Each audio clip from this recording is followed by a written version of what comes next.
ABC News World Headquarters in New York. This is World News Tonight with David Muir. Good evening. It is great to have you with us here on a very busy Thursday night. We do begin tonight with severe thunderstorms up and down the East Coast. Authorities say a boy struck by lightning in New York Central Park. A tornado warning near Philadelphia.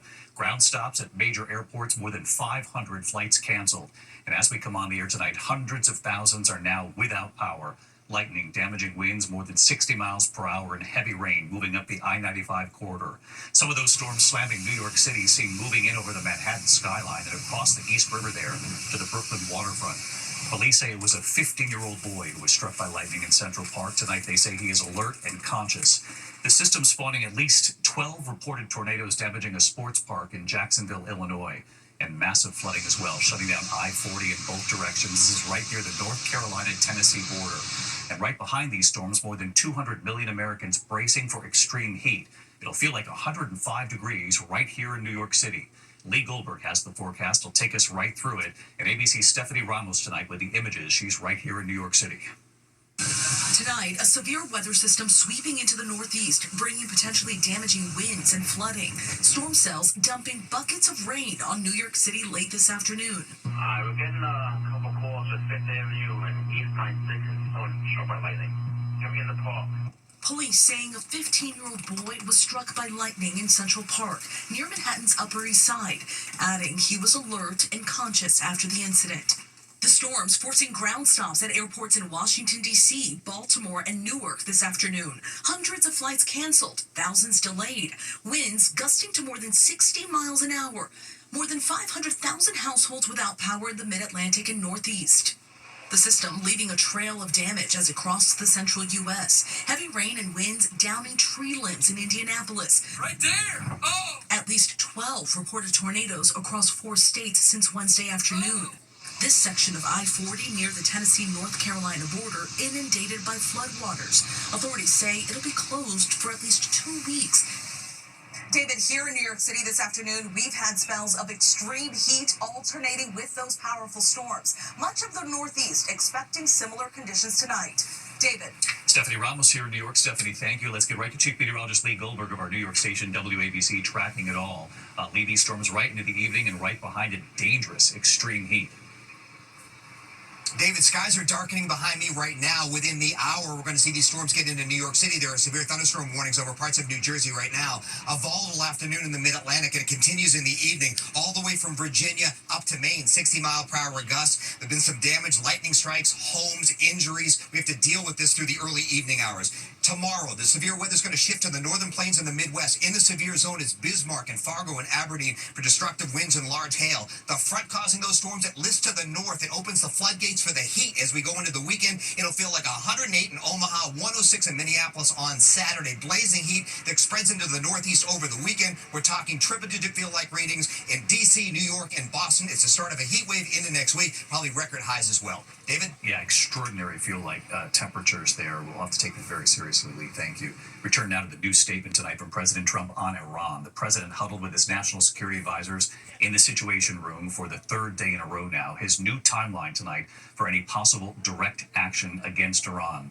And tonight here behind the scenes, what sources are now telling our Martha Raddatz, the concerns. And this 30,000-pound bomb that is one U.S. option. It's been tested but never used in war before.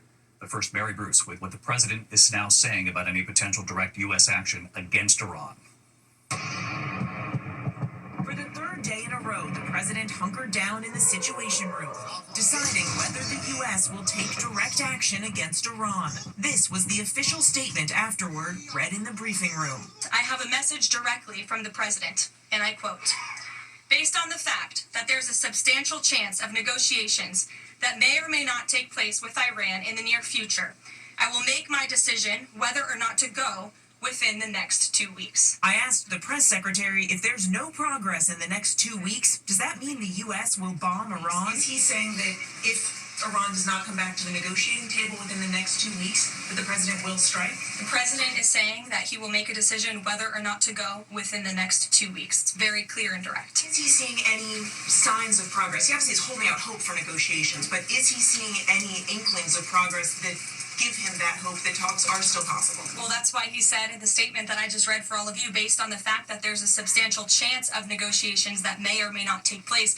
with Iran in the near future, he will make that decision within the next 2 What weeks. makes him think there's still a substantial chance? I'm not going to get into the reasoning and the rationale the president believes that, but that's his position, and he will make a decision within the next 2 weeks. The White House today stressing that Iran has everything it needs to achieve a nuclear weapon, saying once the supreme leader gives the go-ahead, they could complete production within a few weeks. A source familiar telling ABC News a key factor weighing on the president's decision, the time needed for additional U.S. military assets to arrive in the region to defend American interests if needed. It could take several more days. One carrier strike group still in Virginia, but the pressure to make up his mind only growing. According to a source, the president is troubled by the deep divisions in his own party about what he should do: hold out for negotiations or join the attack. One key ally who's been urging restraint, Steve Bannon, spotted at the White House today. Tonight, one source telling us Trump is trying to psych himself up, convince himself that whatever he ultimately decides to do is warranted. The president's new 2-week timeline to decide, a blow to Israeli Prime Minister Benjamin Netanyahu, who has been desperate for the U.S. to join Israel's ongoing assault on Iran. In the last 24 hours, Iran striking back. Video circulating online showing the moment a ballistic missile hit a major hospital in Israel, smoke billowing into the sky. Tel Aviv struck too. Our Ian Panel is there. Dozens of Iranian missiles fired into the heart of Israel's biggest city. You can see the destruction to the building here. Tonight, Netanyahu pressed on Trump's decision. President Trump will do what's best for America. I trust his judgment.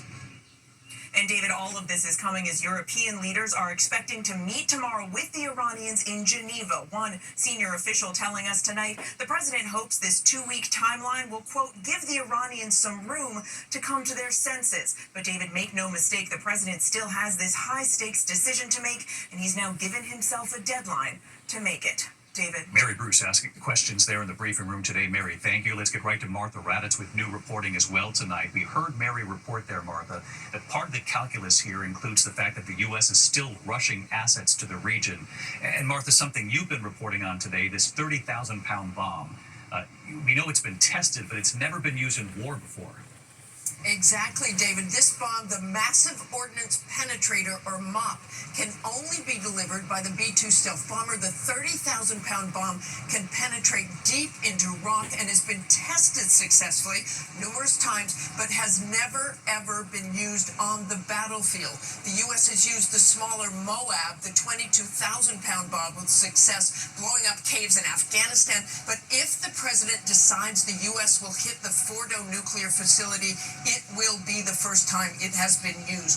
So there are some concerns about how effective it would be in an actual strike, since much is not known about Fordo, but there would likely be several of these bombs launched because of the uncertainty. And of course, David, the U.S. still wants to get all its assets into the region. David? Martha Raddatz back in Washington for us again tonight. Thank you.